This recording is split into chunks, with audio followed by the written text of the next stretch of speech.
Hello and welcome to this video on supply. In this video, we're going to look at what is meant by the term supply, the factors that determine the level of supply, analyze the effects of a change in supply using a supply curve.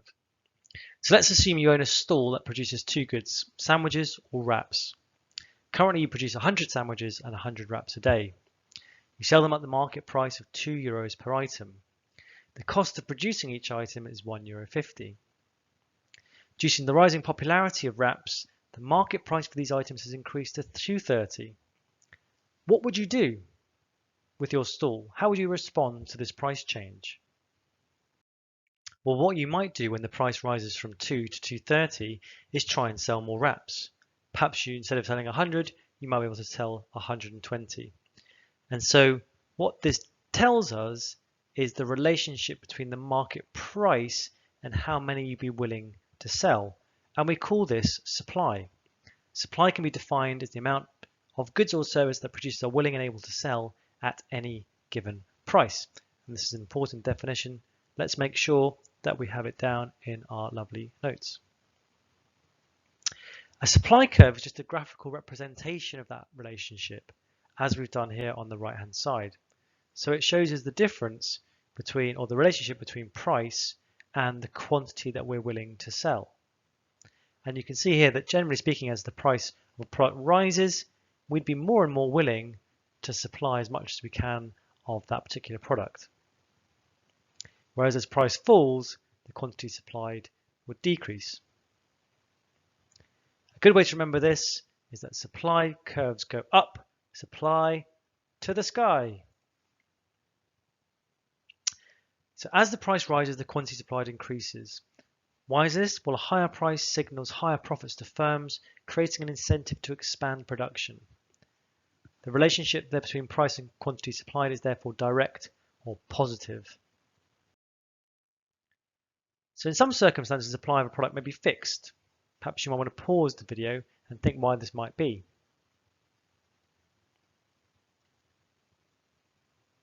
This might be because they've got perhaps a fixed capacity, e.g. a concert hall.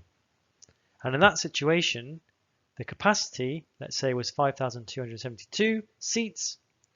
It wouldn't be able to change. The capacity is fixed regardless of the price. If the price of tickets was to rise from 100 to 300, they wouldn't be able to sell any more seats. So our supply curve would look very vertical. So the supply curve shows the relationship between price and quantity supplied. Any change in price we can illustrate by a movement along the supply curve. So here the increase in price from P1 to P2 would move us along the supply curve, an expansion from A to B, and supply would increase from Q1 to Q2. So what might affect the level of supply that is not price? Well, these might be some ideas. And if there's a change in supply, it's caused by any of the factors above, the supply curve shifts. A rise in supply would be a shift to the right, less supply would be a shift to the left. Cost of production might influence the supply curve. If there's lower costs, the firms might make higher profits, there's therefore an incentive to produce more. Higher costs with lower profits and an incentive to produce less.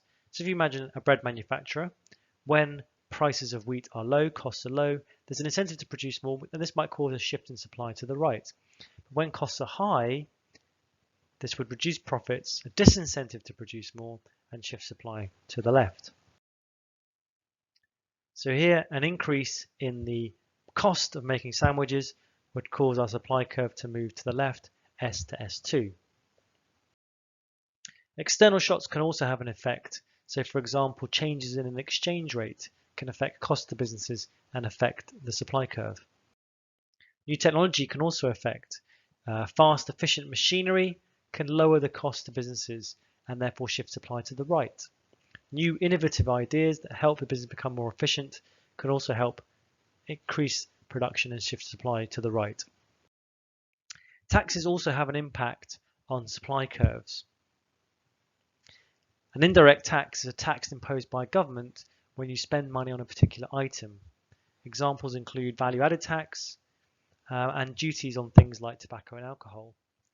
These increase firms' costs, decrease profit, and therefore any increase in tax would shift the supply curve to the left. Subsidies are the opposite. This is where the government don't take money from businesses, but give money to businesses. And these are some examples.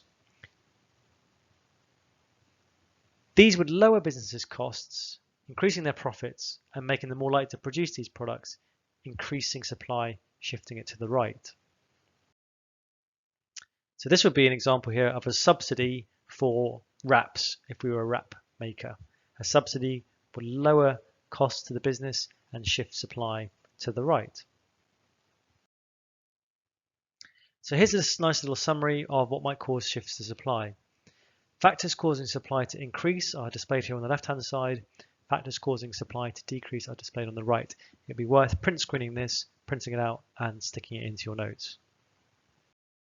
So in this video, we've looked at the term supply, the factors that determine the level of supply, and looked at the effect of a change in supply using a supply curve. That's it. Thanks for listening.